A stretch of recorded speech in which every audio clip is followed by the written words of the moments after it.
মামা কই যাবেন উঠেন। ধানমন্ডি কত? আরে না, এখান থেকে চলো অন্য রিক্সায় যাই।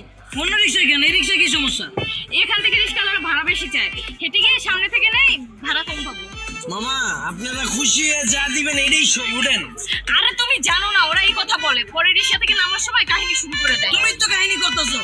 একটু আগে বাসের হেল্পারে দেখে গেলে বাসে উঠবা না, এখন আবার রিক্সাও তোমার সমস্যা। সব জায়গায় গেলে তোমার সমস্যা আর সমস্যা।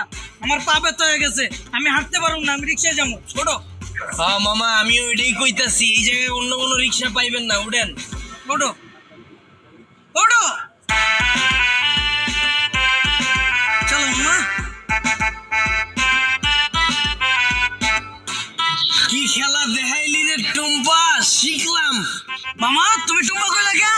টুম্পা কেডা? মামা কঠিন কাহিনী, আমার গার্লফ্রেন্ডের নাম ছিল টুম্পা। কি কও মামা? আমার গার্লফ্রেন্ডের নাম তো টুম্পা। কি কও মামা?